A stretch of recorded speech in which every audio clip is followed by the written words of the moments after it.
badges, loaded weapons, a scanner, and handcuffs. All items found on 27-year-old Mark Polini, the man Atascadero police arrested for impersonating an officer. Seated in the driver's seat, wearing all black, a black BDU pant with a dark black shirt, and he was also wearing a baseball cap with a CHP logo on it. Around 3 a.m., police found Polini parked near a gas station inside this black Crown Victoria, complete with front and rear strobe lights, a siren, police labels, and a dashboard camera. Prisoner cage.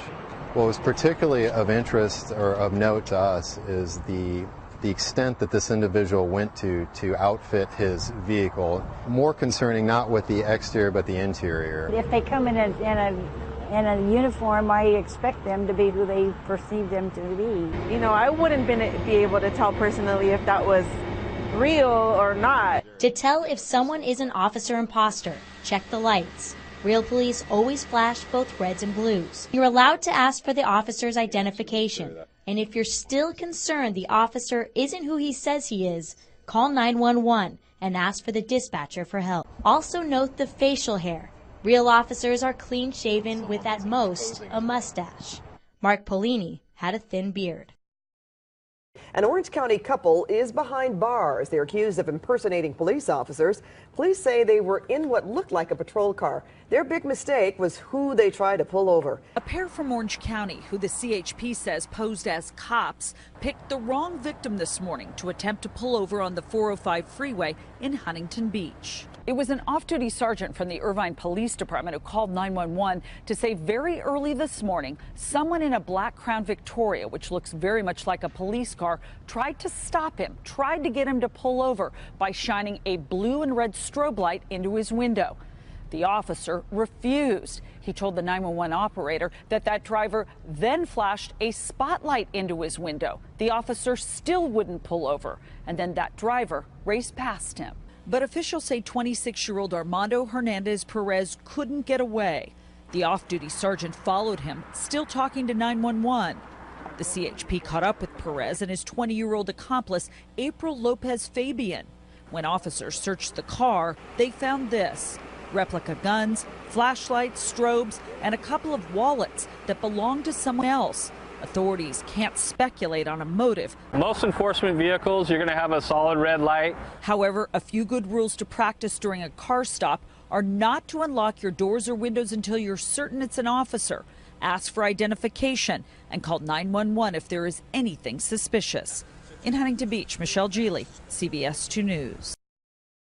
It looks like the real thing, but police say the person behind the wheel of this car is not a police officer. Amy Wattis has more on an alleged imposter who's been driving around a local town. It looks like your typical unmarked police car, flashing red and blue lights, a canine license plate and push bar on the front, and a blue and white decal and badge in the back, plus a fully operational siren. But it's not, and was impounded on Friday. A Bellevue police officer noticed the driver at this Shell gas station on Ohio River Boulevard. Saw that the driver was not wearing police uniform. Asked him if he was a policeman. He said no. He asked him if he was a constable.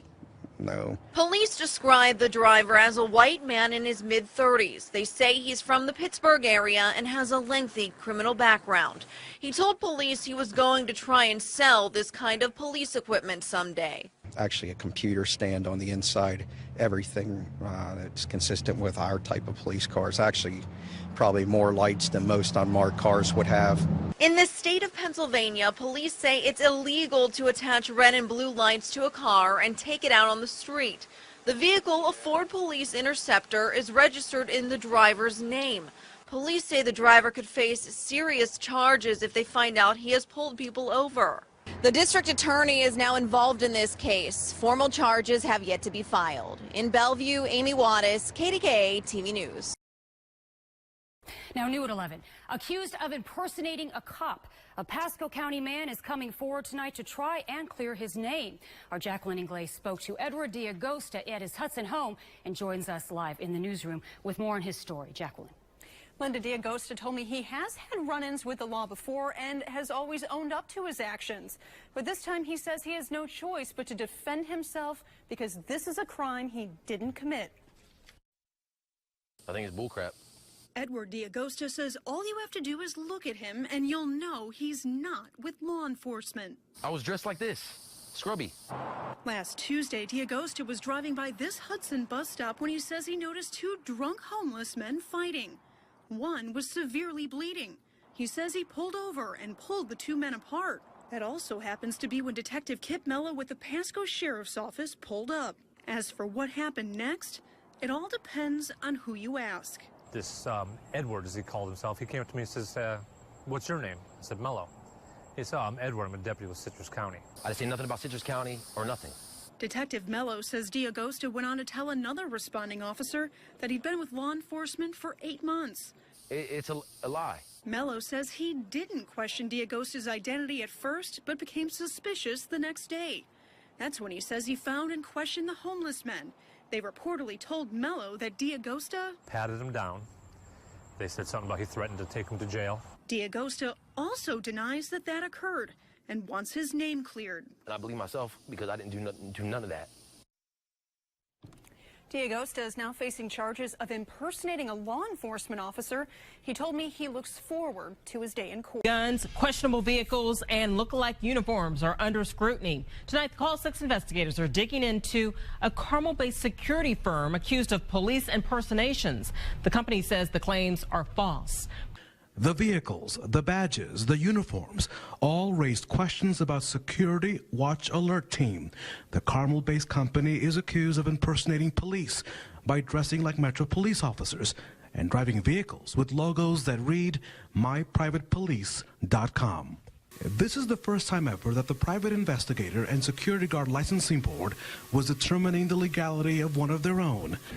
Do you, each of you, solemnly swear or affirm? The company complained it was only given 2 days to prepare and then lashed out at the process and the state. I think you've already made up your mind based upon the power that's sitting across from us. In our situation, I believe we're going to prove it's an abuse of power. The company pointed out that there is no evidence of their officers misrepresenting a real officer or pulling over a citizen in their security company vehicles. But the Attorney General's office says that Security Watch Alert Team also poses a risk because on occasion its officers carried plastic guns on a holster, though they claim to customers that they are armed. The company is also under scrutiny for promoting a $25,000 reward program similar to Crime Stoppers, though there is no connection. Just minutes after his arrest, Vincennes police escorted Andrew Scott Thompson of Martinsville into headquarters. Authorities say Thompson had been impersonating a conservation officer until a member of the public became suspicious. We had a call from a citizen where a person had made contact with them who was in attire similar to that of a conservation officer and had indicated that they were going to be doing some paperwork in the area. That suspicious citizen, though, contacted police and gave them a description of the vehicle. When officers stopped it, they found police equipment, including a look-alike handgun, a scanner, and more. There were emergency lights that were in the vehicle that was stopped. So again, it definitely it piques our interest. Officials here say that they're very early in the investigation in this case, but when it comes to impersonating an officer, they take it very seriously. We want to make sure that the public's safe and that they understand that, whenever we come, that we're identifying ourselves as police officers, with by our uniforms and identification if need be. And police here want to make certain that they maintain the public trust and not lose it because of a phony officer. Different, your heart is certified.